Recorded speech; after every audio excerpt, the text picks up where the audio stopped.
something that is essential. We've been talking about this for many years now, but how can you really make sure that it is a reality? How can people flourish in their own territory without having to move away? How do you do this if you live in a mountain area, in a rural area, in a metropolitan area? We are going to talk about this with our guests today. We have Yves Le Breton, Director of the French National Agency for Territorial Cohesion.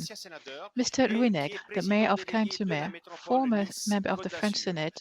He is the Deputy President of the Nice-Côte d'Azur Metropolitan Area, and Genevard, Vice President of the National Assembly, MP for the Doubs department. We have Patrice Vergriete, who hasn't logged on yet. He'll be there soon. He is the Mayor of Dunkerque, and he is the Deputy President of the French National Federation of Urban Planning Agency. We also have Patrick François, Director for the Caisse region, Caisse de Dépôts, and we have Alexandre Cassaro, foreman who will represent the association called Villes de France, French cities. So you are, Mr. Le Breton, the director of ANCT. So ANCT is a new organization, but they were previous organizations. So what about data, CGT? What does cohesion stand for? Please explain this to us. You only have 7 minutes because I will give the floor to other speakers also. Thank you. Good afternoon, everyone. I would like to say hello to all the participants in this Borders Forum and the speakers of this roundtable. ANCT is a new agency. It was created on the 1st of January 2020, but it is the follow-up to a previous agency called Data, and we are very pleased about this and are very proud of what has been achieved. I would like to make sure that people really understand what has changed since Data and what is now very much put forward with ANCT. Data was created back in the 1960s when France was still a highly centralized state. Paris would make all the decisions and the local governments would have to implement them. This was very important in the history of the territorial planning of our country with lots of successful projects. Since then, many things have changed. 40 years of decentralization since the 1980s. So together with several associations of elected officials, it was decided to set up another agency called ANCT. It would work differently. It is based on the idea that territories have ideas, to have projects, and the state, the French government, is there to support them and assist them in the implementation of their projects. This is exactly what ANCT does. It helps territorial governments. Now, under our constitution, France is a country, though it is getting more decentralized, it is a country in which it is still up to the government to make the final decision. So in this case, though, ANCT will be able to work more closely with local stakeholders. We're talking about cross-border issues in this forum, and it's a pleasure for me to be able to take part in such a gathering. All sorts of territories, metropolitan areas, mountain areas, rural areas. Though territories are priority territories for ANCT, ANCT is there to support their projects, especially if local governments have specific engineering needs that cannot be met. And in order to help them, we establish partnerships. And I'm very pleased to see that the regional director for the Grand Est region at la Caisse de Dépôts is with us today. They are one of my main partners. And thanks to this, ANCT is open to local governments. I would like to thank Madame Genevard for being here today. She used to be also the president of AMEM, the Association of Local Governments in Mountain Areas. They are also a member of our association. So this is part of our statutes. There is the law that set up this agency, and then its implementation decree order. So the agency supports the ideas of those border territories, take into account their constraints and also the opportunities that exist. There are usually many opportunities associated with the movement of people on each side of the border and people who cross the border. There are constraints also. We know them. Sometimes those constraints are due to the fact that the level of development is different on one side of the border from that on the other side of the border. In some areas, you will have more jobs on one side, whereas people tend to live on the other side of the border. This is the case in France, I believe, for example, north of the Lorraine region. This is a similar issue, and ANCT is there today to help them solve some of the issues. Also, in some cases, the border disappears. We are working with Modane in Savoie region, département, in order to talk about the project. There is a border that is disappearing. This border was generating business activity, economic activity, and now with Schengen, it is disappearing. So they have to rethink how everything can be organized. The agency is here to assist local governments in their endeavors. One last thing, I know that there are other speakers who can take the floor after me, but I would like to add that MOT, the association that is holding this Borders Forum, is a historical partner, because even before we had ANCT, when we had data, they were already partnering with MOT, which means that cross-border issues were always of interest to the French authorities. That's what I wanted to say by way of my introduction. Thank you. Well, obviously, I will get back to you afterwards. Now, I will turn to Mr. Nègre. You are the mayor of Caen-sur-Mer, deputy president of the metropolitan area Nice-Côte d'Azur. In your case, well, you have a city, Nice, with also an important or large mountain area.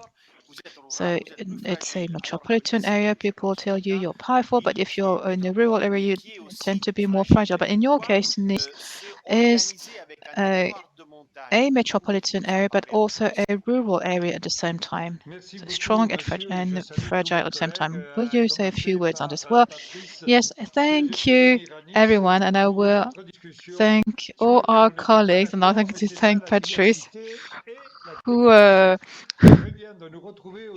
came to this, but this is what democracy is all about. I'm very happy to see you all around this round table. So true, Nice is a city with 350,000 inhabitants, and the Greater Nice has 550,000 inhabitants. So, and this is out of the extraordinary. There is a mix between the urban area, very dense area. This is the Côte d'Azur. And then we have the rural part, even a mountainous area, including a national park, the Mercantour National Park. And this national park is very close to the Italian national park.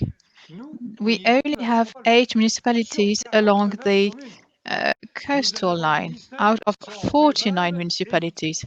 19 municipalities are rural and farming communities or municipalities. So the vast majority, 32 of those municipalities, are in the mountain area with ski resorts. What we usually say that if you are brave enough, you could dive into the sea in the morning and drive an hour with your car and ski down the slope in the afternoon. This is really out of ordinary from a geographical standpoint. Christian Estrosi, unfortunately, cannot attend today's meeting, and he would like to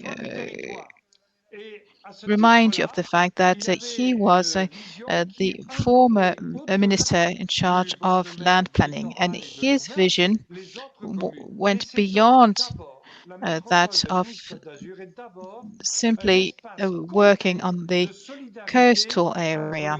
And Nice, Côte d'Azur really is a good mix between urban areas and rural areas. So is this working? I was there right from the beginning. First, there were several names, and now it is called a metropolitan area, a metropolis. And I must say that these days there are more municipalities that want to join this metropolitan area than municipalities that want to exit it. The reason being that it is an extremely powerful metropolitan area. We have good functioning, we are highly operational, and people want to be with us, and we want to be with them. Why is that? To give you a concrete example, we have a solidarity financing that is handed over to the municipalities on a yearly basis. The only municipality that doesn't get that money is Nice, to show that we are solidar. We have a council of mayors, and the mayors take part in the meetings, 49 mayors, 49 people around the table, and one mayor has one vote, regardless of the size of the municipality. So you have the mayor of a municipality with 100 people.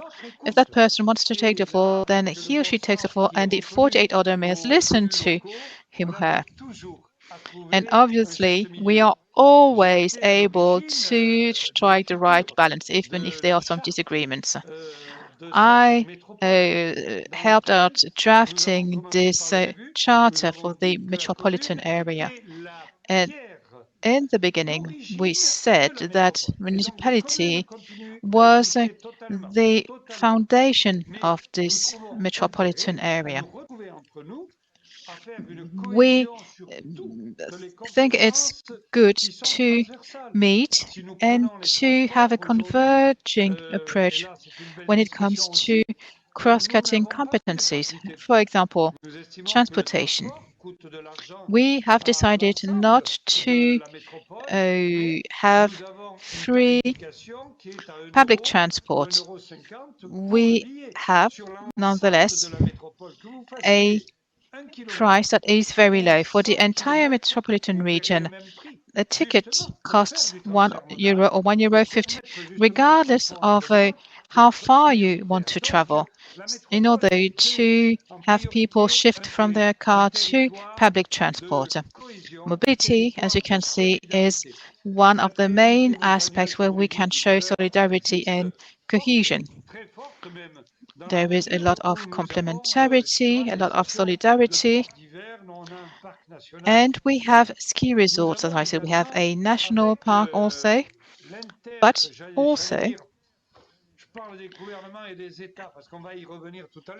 I won't talk about governments and states because I hope we'll get back to this afterwards. But what I would like to tell you is that the Aharon Treaty opens up new possibilities.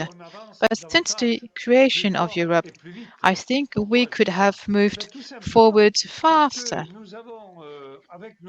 Why am I saying that? Well, together with our friends from Monaco. Well, Monaco is not really part of Europe. Well, geographically speaking, yes, but from a political and institutional point of view, it is a distinct territory.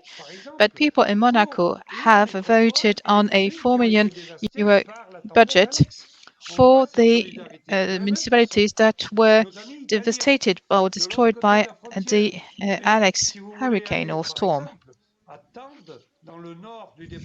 If you want to go to towns in the north of the department, you have to go via Italy. It's just shorter. As you can see, the territories are intertwined, and we don't have any cross-border sale that is really effective. With our metropolitan area, We have signed an agreement with Italy and Monaco, but until now, we haven't received the authorization to organize with the government, with the states, because we have nothing against national governments, but we would like to move faster, to go further. Well, thank you. I'm sorry, I have to interrupt you, but I will get back to you afterwards. But you are really a passionate person, and we'll come back to this mountain issue. And this is the reason why I will turn to Mrs. Annie Genevard, Member of Parliament. You are the Vice President of the French National Assembly, and you are the MP for the Doubs department. You are in an area that has a border to a state that is not a member of the EU. With Mr. Le Breton, earlier we're talking about production areas, residential areas, etc.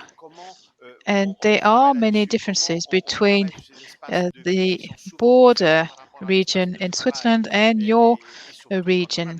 There tends to be some differences between the areas where there are lots of jobs and the areas where people simply live and cross the border to go on the other side of the border to work. Thank you. Good afternoon, everyone. As you said, our department has a border with a country that is not an EU member state. There are all sorts of partnerships with Germany, Italy, Luxembourg, Spain that we cannot establish with a country that has some partnerships with the EU but is not a member of the EU. It is a mountain area. Contrary to the Nice region, in our case, we have small municipalities. The largest municipality in my department, my district, has 20,000 inhabitants. So it is extremely difficult to set up collaborative projects when you have such small municipalities. Second, we are in a mountain area, and the mountain acts like a border, like an obstacle. So mobility is an issue, and it is indispensable to be able to go through the mountains. If you can't go through it, you will drive around it. And for many years, local authorities, elected officials have worked on this. They have always been aware that a border region could prosper only if it was possible to cross it, to go through it. It's also about commuters. We are talking about a cross-border area, and every day thousands of border workers cross the border. And Switzerland is the #1 place where people from my region work. Swiss industry couldn't function without French labor, and French workforce wouldn't find any jobs in highly specialized sectors such as the medical sector, micro-technical sector, and watchmaking, obviously. If Switzerland wasn't so close to our region. So we share a common destiny, a common fate, and we have to share the same area. People work in Switzerland and live in France when we refer to cross-border workers. Let's not forget that we also have some activity on our territory, including industrial activity. Another characteristic is that the answers and resources are not symmetrical. Each territory has its own history, its own governance model. things are very different in Switzerland and in France. As you know, Switzerland is a country with cantons. They have referendums on almost every issue, whereas we are a highly centralized state, and local governments they have some autonomy, but maybe not as much power as they would like. Which means that we have to deal with two different situations, and we are there to help find the right balance. We attract many people who believe that Switzerland is a bit like a El Dorado. They have high expectations in terms of services, housing solutions. If you're from Bettoni or the northern part of France, if you go to the Jura, the first snowfalls are just a disaster. Really, what we should do, people sometimes ask us to remove the snow even before it is on the floor. So we're talking about a territory where people earn a good salary, but there are some constraints for local governments.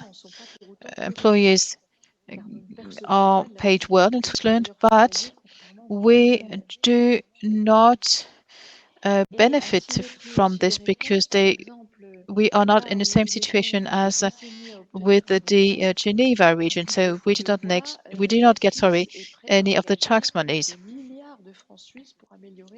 Plus, Switzerland is willing to invest billions of euros to improve mobility, and this really doesn't always allow us to meet the expectations of the population.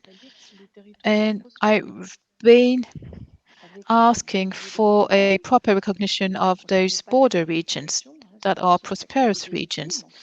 A high level of revenues, not for everyone, but the average revenue per capita is slightly higher than that at the national level, well, except when you're in the midst of the COVID crisis. But I would like to insist on the fact that in France, people have always tried to reduce inequalities and to heal the wounds, which is all very well, but they haven't really tried to help rich territories to stay rich because they are not recognized for their contribution to the nation as a whole.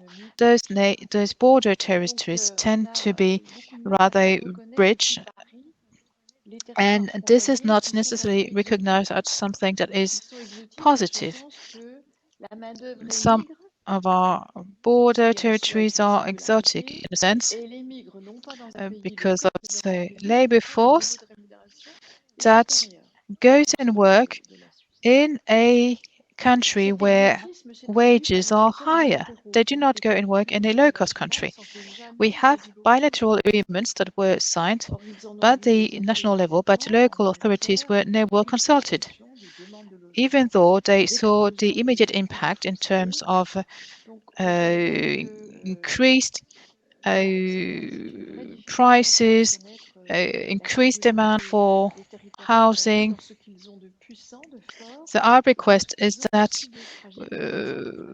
the government should really understand what makes those territories strong, and it also should understand what their weaknesses are.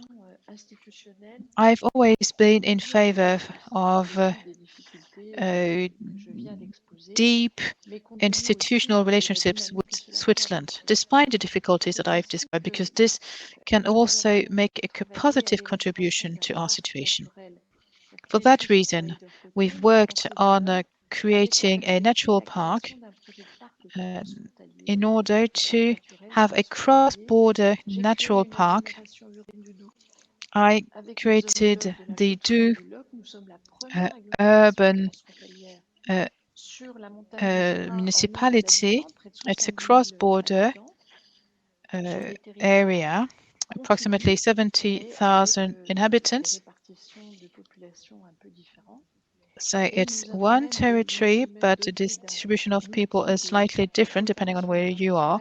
And we also have an internal cooperation tool, a local grouping for territorial communication. And I'll stop there. Well, thank you very much, Mrs. Genevard. What you just said is really interesting. This is a specific example. It's going to make a very important contribution to our discussion. I will now turn to Patrice Vergriete, who is the mayor of Dunkerque. You, well, just like everyone else here, you also have a very interesting experience or background. You were in charge of city planning.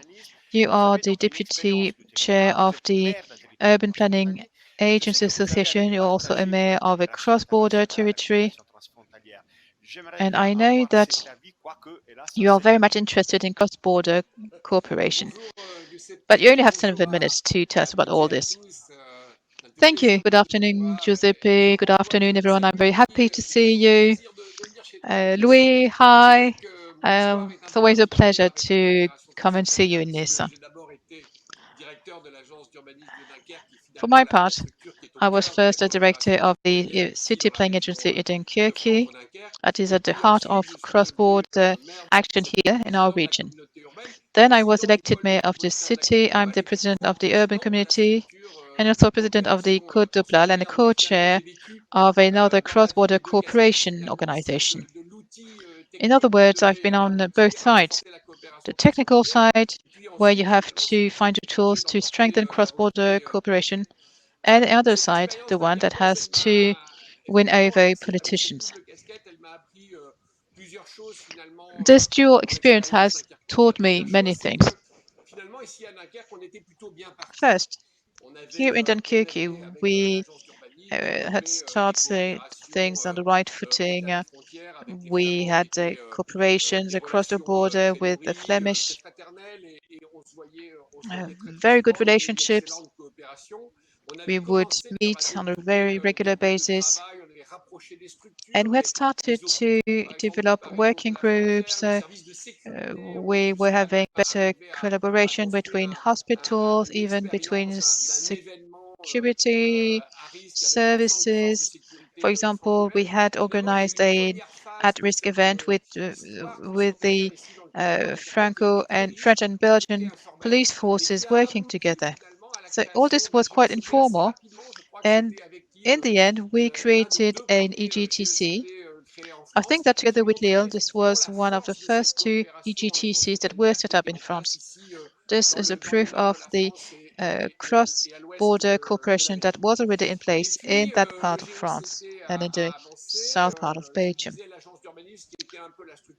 Then the City Planning Agency became member of the EGTC alongside local governments, which really shows how this tool was very much anchored in this process. But because of the administrative burden, because of maybe of the fact that we were not able to insist on this notion of a shared identity and convince our populations, we maybe were just being too technical, and we were never able to find the projects that would have allowed population on both sides of the border to really get closer. And the second part of this cross-border cooperation, in my view, is still a disappointment because of the many administrative hurdles. The EGTC would meet 3 times per year, but we would meet because we had to have a meeting, and all we would do would be to take stock of the previous meeting. And what was like, we talk about the Interreg programs, but I'll come back to this. And it was difficult to have the right political will. If you have an election in France, then you have a new elected people. They are full of energy, lots dynamic, but the timelines are not necessarily the same in France and in Belgium. So it was difficult for us to really have a shared political will on both sides of the border at the right moment.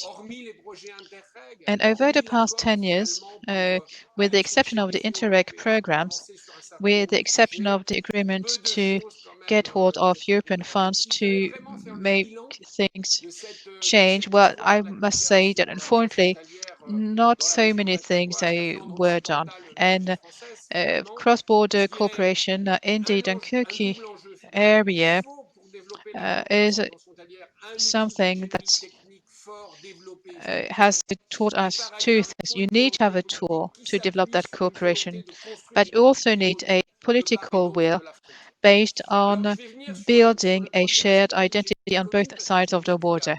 I'll come back to the first aspect. I'll talk about this shared engineering. As you said, Giuseppe, I am now the president of the National Agency of City Planning Agencies.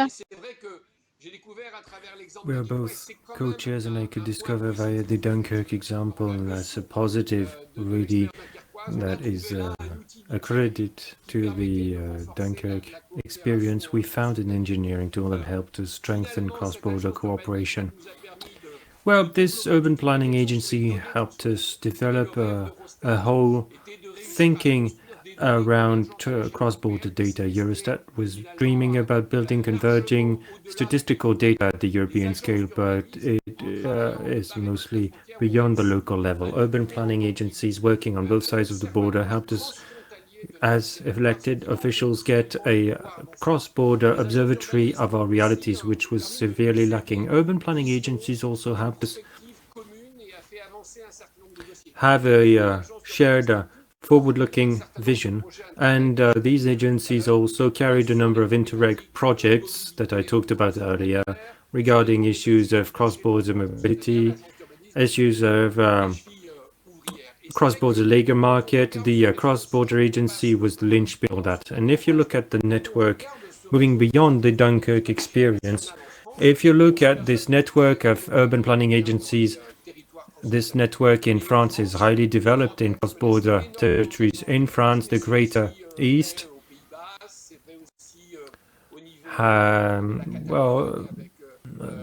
is very developed, but it's also the case in the Netherlands and maybe in Catalonia, and also Burgundy, because we have the Member of Parliament here, but even agencies in Brittany and Normandy are working on cross-border aspects, and you can see that this network of urban planning agencies is available for the development of cross-border cooperation and would enable much further progress. The message that I would like to send, which is the outcome of the Dunkirk example and our experience, a positive lesson, although I have some regrets on the political side. The lesson is that we have a network of tools in France that would help us make headway with the MOT. We want to build on this capital that we have in France with this network of agencies. I'm talking to the ANCT. Now, Mr. Le Breton, you have a network of agencies with which you could develop cross-border cooperation, because good development at this level, on the various levels that I was talking about, would be a way for elected officials to organize a number of things. And as Louis said earlier, he talked about the German presidency of the European Union opening up prospects in this area at a time when the conjunction of this network of urban planning agencies that are doing things, the German presidency, and then a hint of smart political will at the local level, but you can trust local officials. All these things should help us develop cross-border cooperation in the future. Thank you, Mr. Mayor. Mr. Nègre, I don't know whether Nice is in an urban planning agency. I don't know whether that was a correct message to tell you to create such an agency in Nice, because that would help you. Well, I can only encourage the FNAU to develop that and congratulate them for the work that they're doing, because this too is a tool that enables to try things. I got the message. It's a good tool. And in Mr. Vergriete's talk, there are a lot of questions that I would like to ask Mr. Le Breton immediately, especially about these territories that straddle borders. But right now, Mr. Patrick François, we've talked about money with Mr. Vergriete regarding the funding of these territories, how to fund Interreg projects. You represent the Caisse des Dépôts, and you are the interregional director for the Greater East. And I would like, when talking about border territories, there are two versions to take into account. Although Mr. Vergriete and Ms. Genevard talked about straddling territories, there are those that rely on borders and those that establish territories with the territories beyond the border, and thinking about sensible cohesion on both sides. As the Caisse des Dépôts, what's your view on territorial cohesion? You have 150 kilometers of borders with the Germans. 750. How can you harmonize all that? What is your strategy as Caisse des Dépôts to develop territorial cohesion? Thank you, Giuseppe. I can't really hear you, so I hope.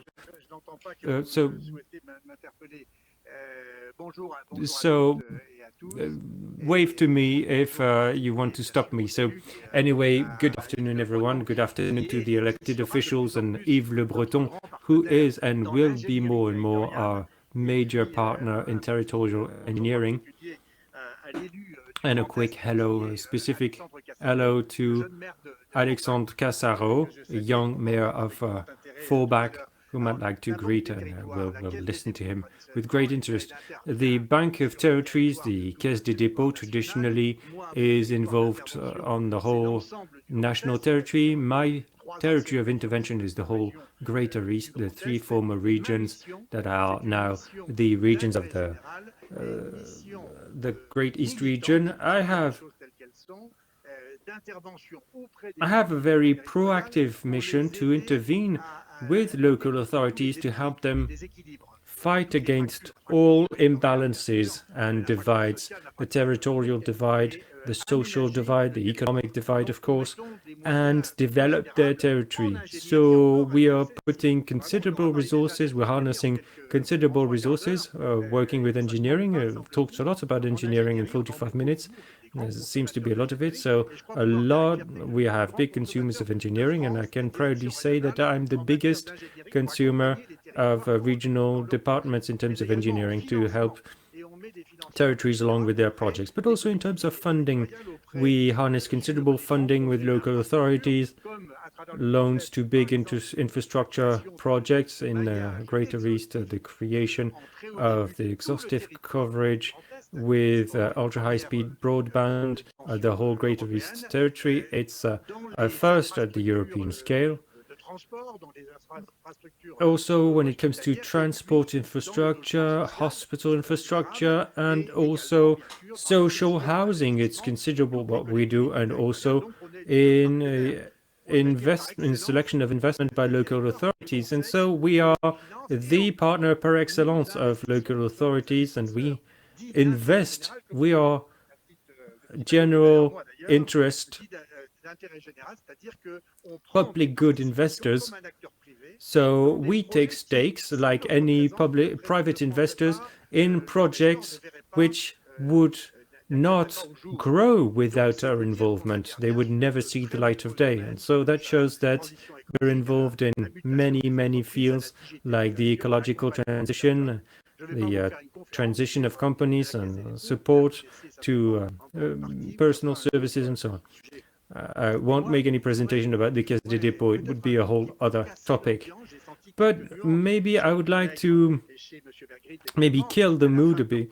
I understood Louis Nègre and Mr. Vergriete say that, and the Greater Nice, it's very good, and you have a sort of well understood balance between watchmaking production on the one hand and the quality of labor on the other hand. It's good to have the mercantile park and have projections for the park and so on, but the truth is that for us as a public good investors who want to develop territories when their projects, it is very difficult, extremely difficult, you mark my words, very extremely difficult to help them in a cross-border cooperation because there are very few topics apart from a few wonderful topics, sometimes transport, to enable daily commutes like rail transport, or for culture, heritage, or leisure.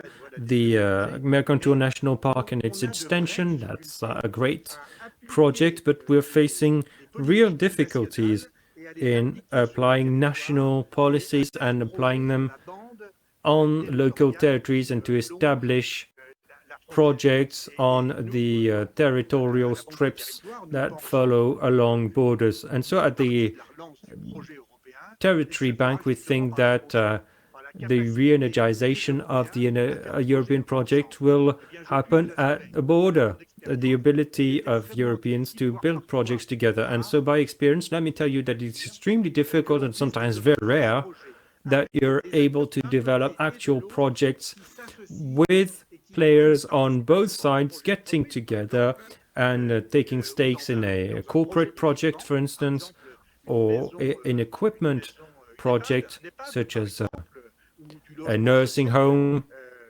or council housing or co-working spaces. It's very difficult to get this off the ground because they have two legal glaciers on both sides, whether you are in Switzerland or France, Luxembourg and Belgium. It's always difficult. It's as slow as a glacier, legally speaking, and then there are imbalances. We were talking about migration, people working on one side and living on the other.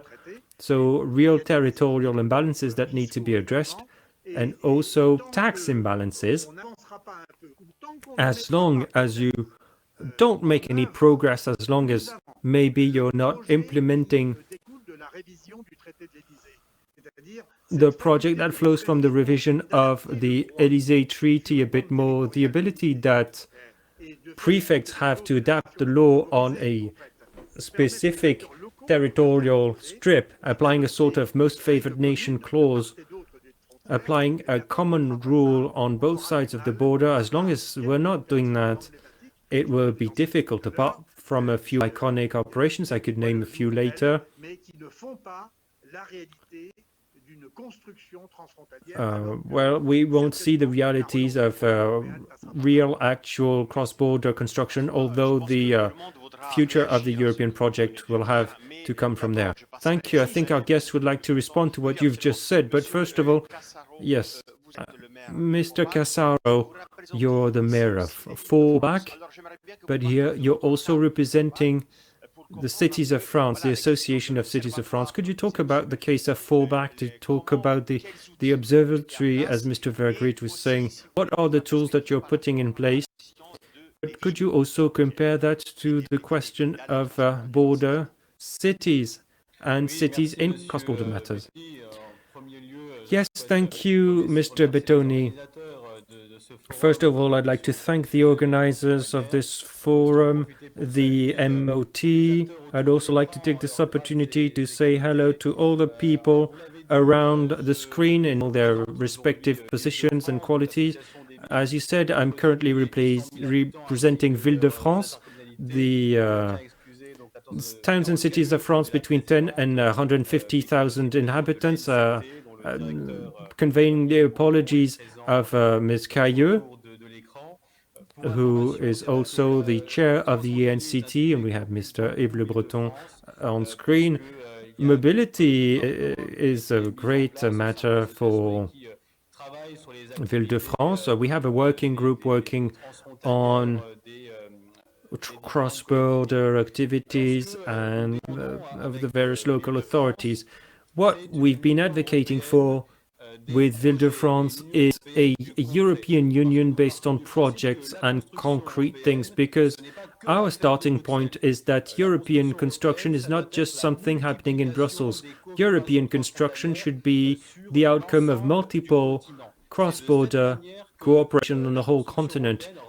only thus will European construction be embraced by the population, and this is how we'll be able to get a European construction that is not cut off from the ground. So we need to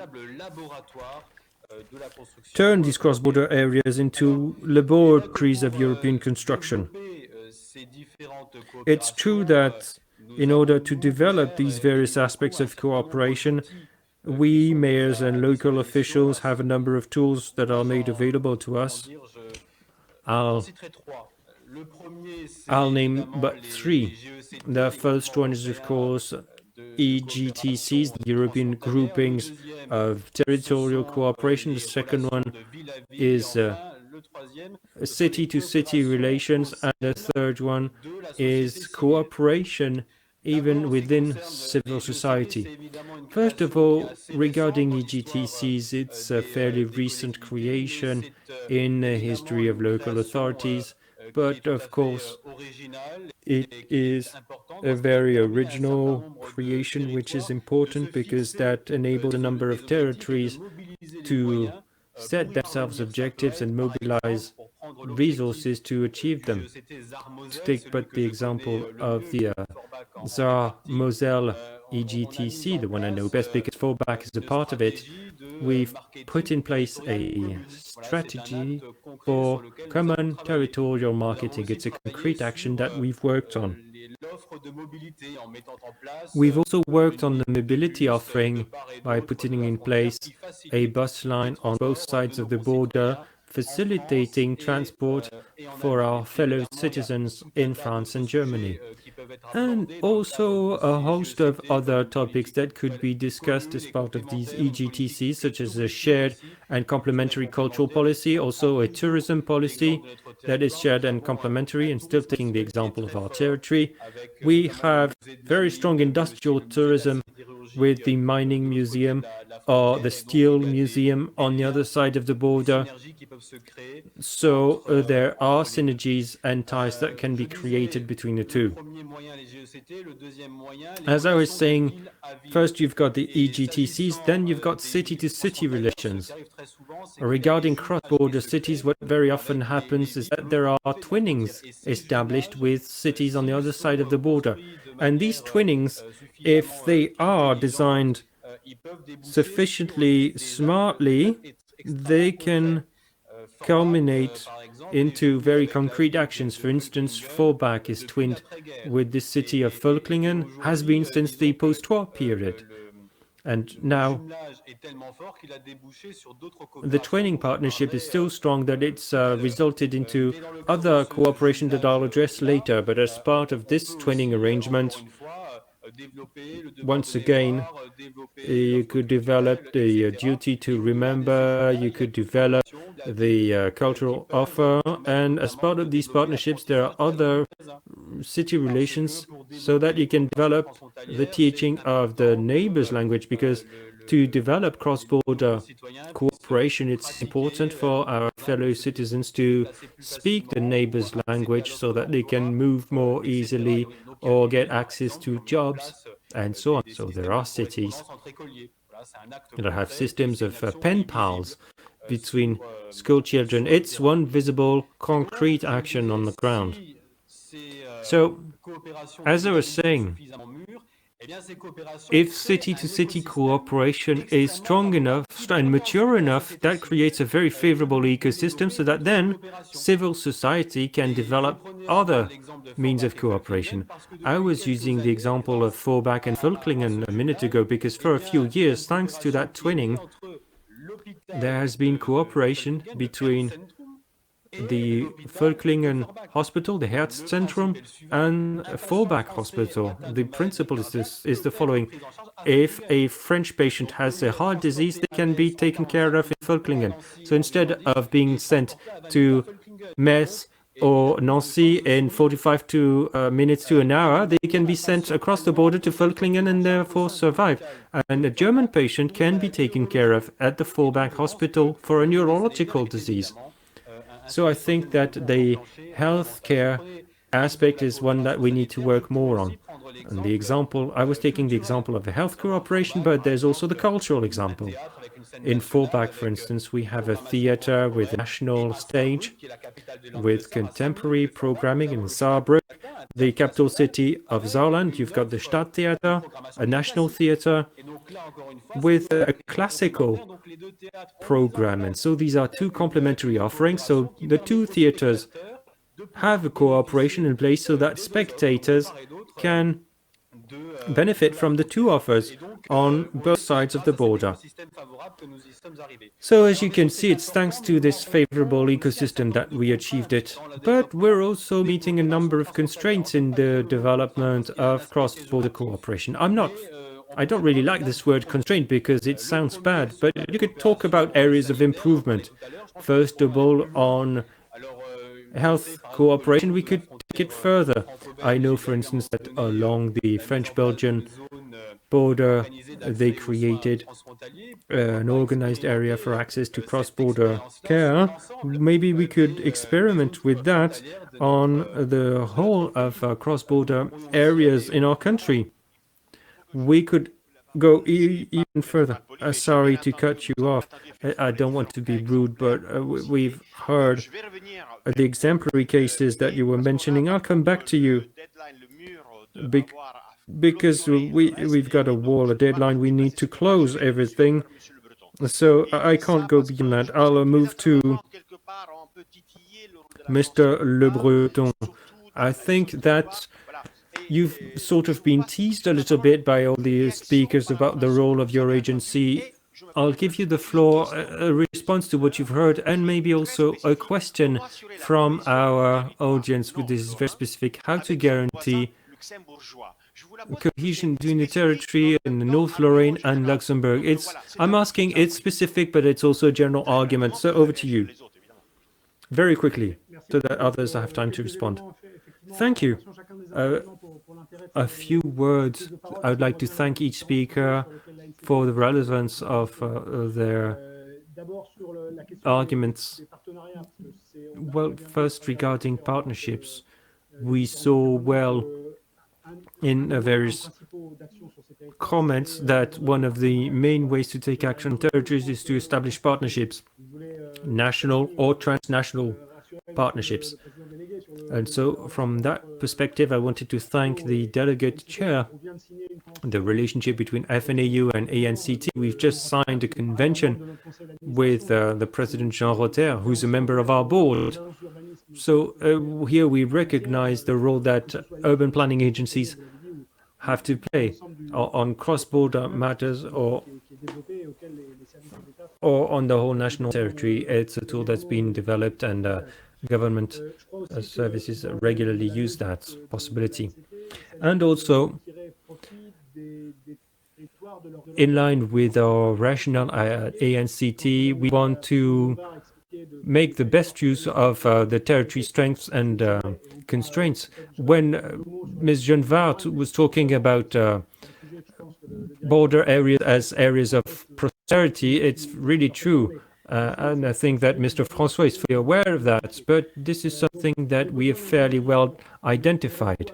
Engineering needs, well, are fixed mostly with partnership. The European dimension is essential. The ANCT is the national authority, coordination authority for the ERDF and ESF funds and also interregional projects.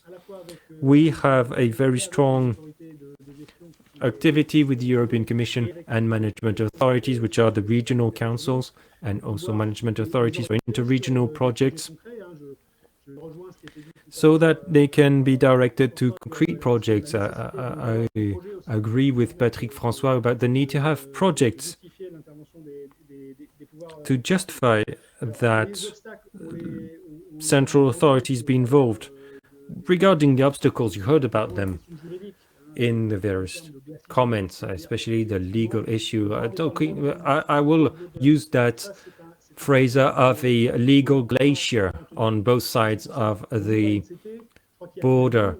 And that's something you need to take into account. At the ANCT, there are two levels of approach that I would oversimplify by saying that's what is the border aspect, the national management of the consequences of the cross-border phenomenon. Cross-border workers working on one side and living on the other have concrete consequences about house prices, or they need to build more housing. So we want to make tools available for these concrete problems. We have ways to intervene, like programs like the Cœur de Ville program that the mayor of Forbach knows, that was strongly supported by Ville de France, and a small town for tomorrow's program. And this cross-border aspect is very present for a lot of towns and cities. How to re-energize city centers in border areas, if you take into account flows that could be higher or lower when you're in a cross-border area. And that's a major approach that we have. We want to use our tools, our programs, our specific engineering, and harness it for complex projects. I was talking about the town of Modane that we dealt with in 2020. It's paradoxical compared to what you were mentioning. It's the disappearance of the border that led to a new direction for the territory. But these are so many specific problems that the ANCT ought to be able to solve in connection with local players. Specifically, the issue of Northern Lorraine is interesting because it's both about state-to-state relations between Luxembourg and the French Republic. It's also a concrete matter of organization of local authorities and to answer the concrete problems they are faced with. For the issue of cohesion, a while ago I discussed with leaders of metro areas, especially the North Lorraine metro area. This is something we need to work on and where we want to become more invested. I had contacts with the prefect of the Greater East and departmental prefects from Moselle to see how local players can be involved on that, and this is an issue that we have indeed identified. Thank you, Mr. Le Breton. It was quite clear. Mr. Nègre, it's not a second tour de table. It's really clear. I would like you to respond. We haven't really heard your take on cross-border issues, but we heard you about the diversity of your metropolitan area with Nice and the smaller cities. How can you use cross-border aspects to guarantee the cohesion of your mountain area, but really talking about the mountain area as opposed to the cross-border aspects? Well, yes, we've got a concrete example with the EGDC and the Mercantour Park and the Alpi Martini Park. Or we've just had the Metro Area Council vote a cross-border strategy that we are proposing with Monte Carlo and Italy. But I'd like to respond. You know, I was a senator, and I think first and foremost that what matters is political will. You've got the Quirinal Treaty. Well, you feel that there's a lot of hesitancy, one step forward, one step back. So we need politicians who want more Europe, because otherwise everything will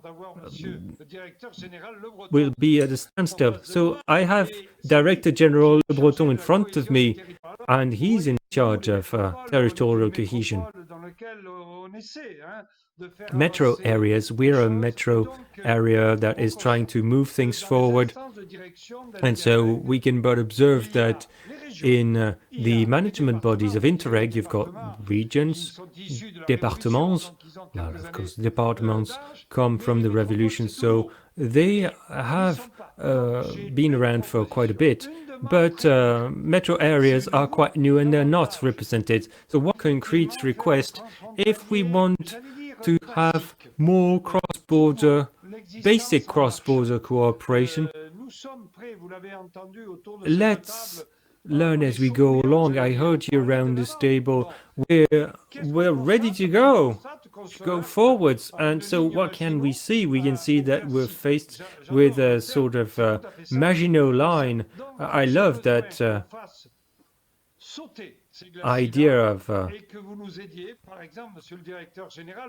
glacier. We need to blow up these glaciers, and let's have a concrete example. The fact that we could create between Italy, Monte Carlo and France a working group coordinating with the state. I said that earlier. I'm not rejecting the state. I think that subsidiarity has a role to play, but I consider that the government also has a role to play. There's no problem for me, but I'm simply telling the government, well, leave us alone, trust us, let us work. We're all elected officials here. We were elected by the people. In general, the people are fairly serious people, and so Europe needs to trust, and national states need to trust their local elected officials. And so in this area, I would like for there to be a liaison and coordination committee that would enable us at last to, one, talk legally without doing that covertly, because sometimes we've got relations, but people tell us we need to go through the Foreign Affairs Ministry. All right, but we don't want to trigger an atomic war. Simply, we want to simply crossing the border and meeting your counterparts on the other side. We have big problems here. We have a health problem, for instance, with air pollution. And also in this area, we have a problem with the environment. We have problems. You saw that with Storm Alex. Yes, indeed. This storm highlighted some of the weaknesses that people hadn't seen. So what about you, Mrs. Genevard, in your relationship with Switzerland? Have you heard what others have suggested? What would you like to add, or what kind of ideas are you going to take away or would like to put forward? First, let me tell you that I agree with Patrick François. It is difficult indeed to put some projects together. Those that were able to put together our local projects, smaller projects, because there is an asymmetrical situation, so we cannot really have revolutionary projects. Then we also have to make sure that we don't simply take stock of the situation. We have to go beyond this. And this is one of the issues when we talk about cross-border issues or border issues. Plus, it's difficult to make sure that those territories are recognized as having their own specificities. I talked about mobility. Mobility is one aspect that is really of utmost importance, especially in those areas. Speak the redistribution fund. Well, we are not very rich, but we spend a lot of money with this fund because the contributions are based on the level of income of one part of the population, just the population that works in Switzerland, and because of the currency exchange rate, is making more money than French workers. So it's difficult to have people understand our specificities. Having specialized areas is difficult. It's not necessarily something that is an advantage. I would like to make a suggestion. There are three main issues on my territory when it comes to mobility. We live in territories that are congested, lots of traffic jam. The second problem, training and education. We have very good training tools on both sides of the border, and they could be complementary. And a third area for cooperation, healthcare. There are hospitals that are closer to our populations on the Swiss side than French hospitals, and here we are faced with the immense administrative difficulties. Okay, so as you said, it's difficult to implement the project, but some of us are successful. You have the Mont Express, also the project at the FNAU power plant. So, Mr. Le Breton, how can you, what can you do? But I know you're going to leave soon. I'm going to give you the floor one last time. How do we intervene? Is it really possible to do something? What kind of tools could be implemented? So Mr. Nègre has issued a few requests. What kind of concrete things can be done? To answer what Mr. Nègre was saying earlier on, France Urbain is part of your board, is a member of your board. So this is also one of the issues that the board can be informed of. Now, regarding the steering committee at Interreg, well, yes, obviously, a metropolitan area such as the Nice Metropolis, because it is a large metropolitan area, could indeed be part in this endeavor. And I'm going to look into this and provide you with an answer.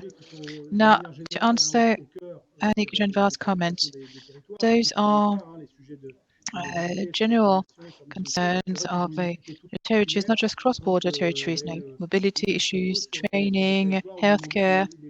But when it comes to border region, then you have to include the fact that you have cross-border commuters, and this leads to traffic congestion. I cannot necessarily answer the question regarding the centralized state. I'm the director of ANCT, that is a public operator, and those topics are not something that I'm competent for. For example,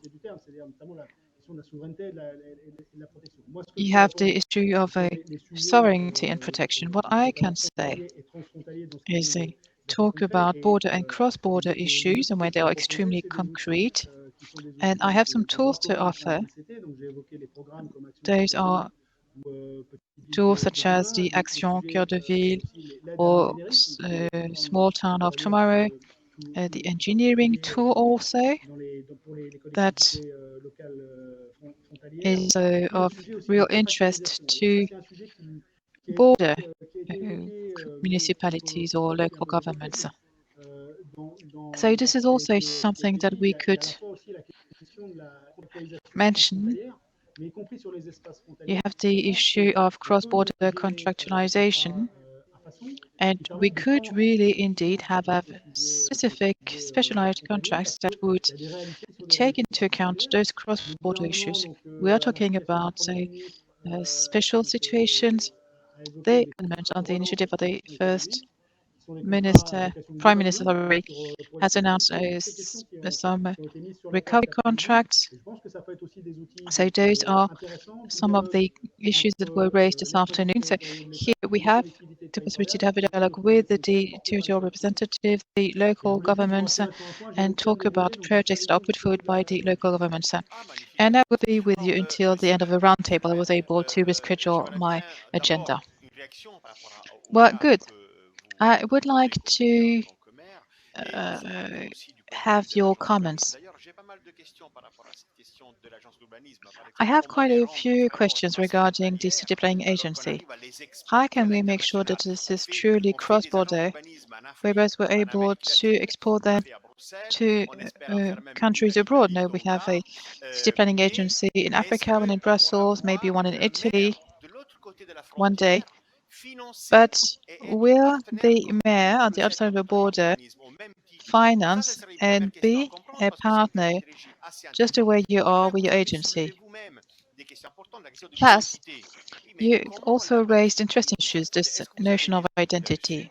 How do you build an identity? Do you have any specific tools, and how do you establish a cross-border cooperation on your territory, in the Dunkerque territory? Not just the GETC. You don't have to answer all those questions now. Well, I will answer your questions and pick up on what Mr. François did regarding the project.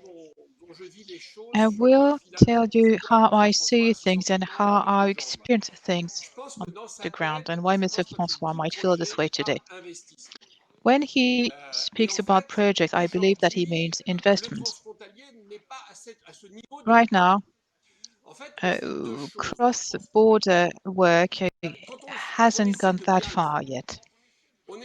When we want to do cross-border work, if we want to do it properly, we first try to build a shared identity, because it's important to overcome national borders because they are extremely powerful in our heads. Let me give you an example. 20 years ago, I was watching a football match, League of the Champions, so Marseille against Bruges. And at halftime, I was happy because Marseille was winning. Then I thought for a few minutes and I thought, well, that's ridiculous, isn't it? No, Bruges is only half an hour away from your home, and you can go and watch a football match easily, and you are supporting Marseille. Marseille, you probably go there once per year only. And I was still a Marseille supporter, and this is something that is really happening in France because of our history. So if you want to do cross-border work, you really first have to overcome this. I made a mistake.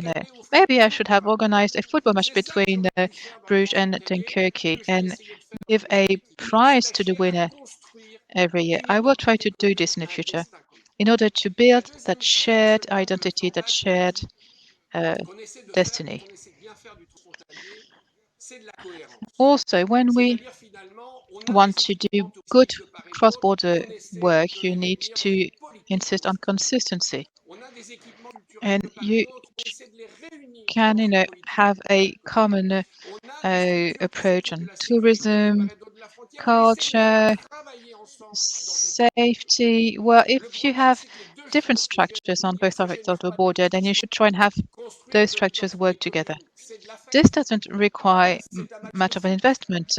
A shared identity is it could be a party, it could be a football match, it could be a race, a cycling race. Things that make sense.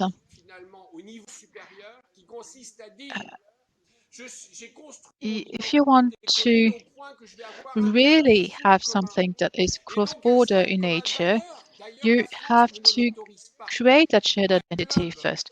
For example, now I cannot have a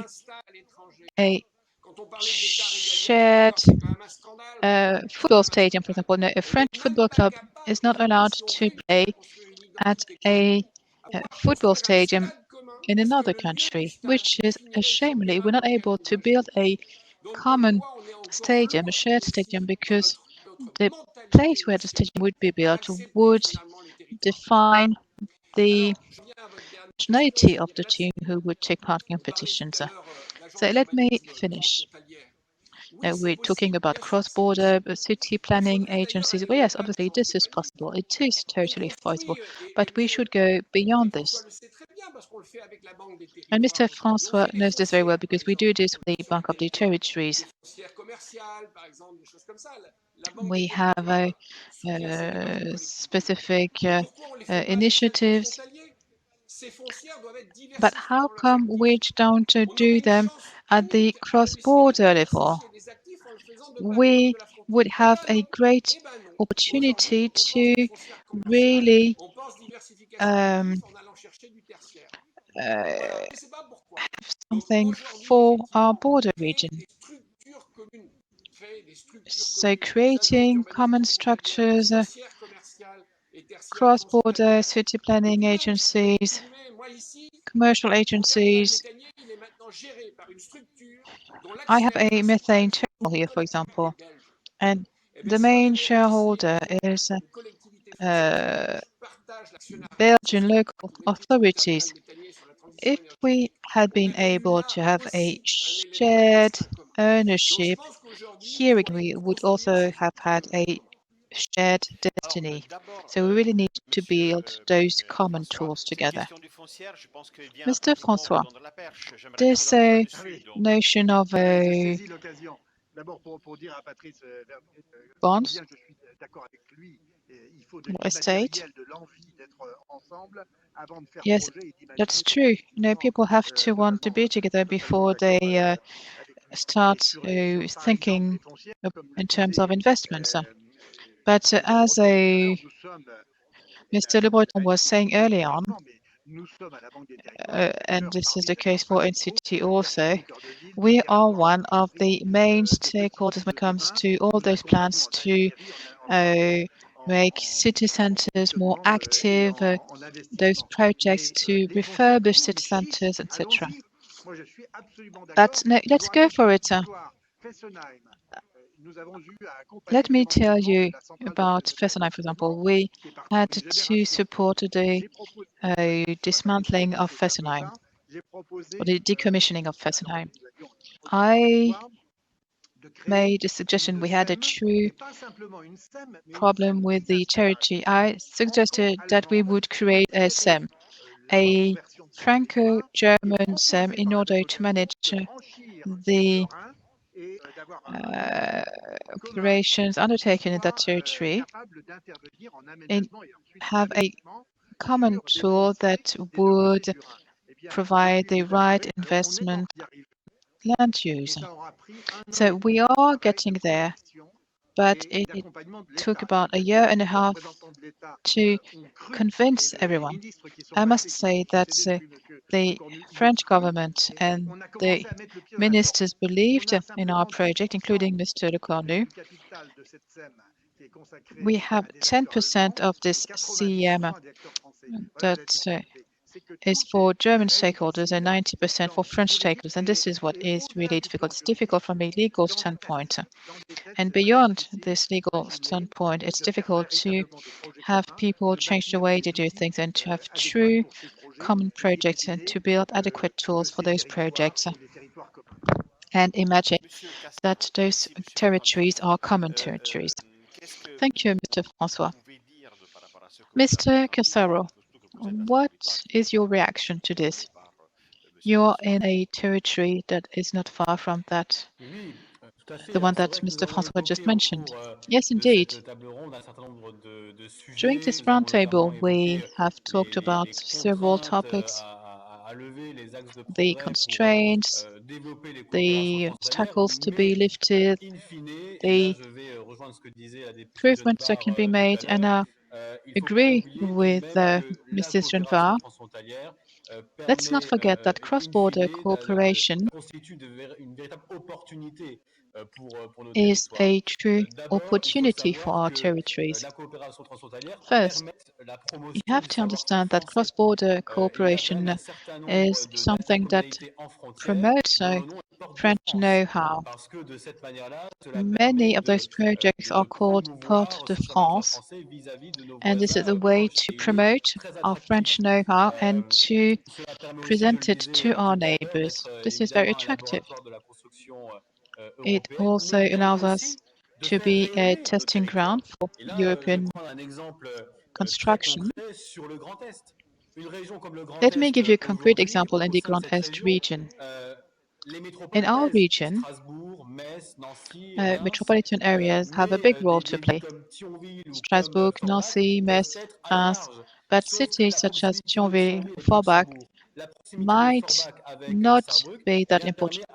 But because Thionville is close to Luxembourg and Forbach is close to Saarbrück, this allows those territories to be in contact with another metropolitan area that is not located in France, and this has to be taken into account in order to allow territories to develop further. Mr. Genevard, I have a question for you. How come,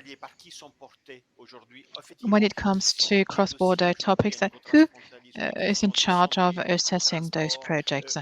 When it comes to transportation issues, healthcare issues, For example, in your case, who establishes a relationship between or a connection between France and Switzerland?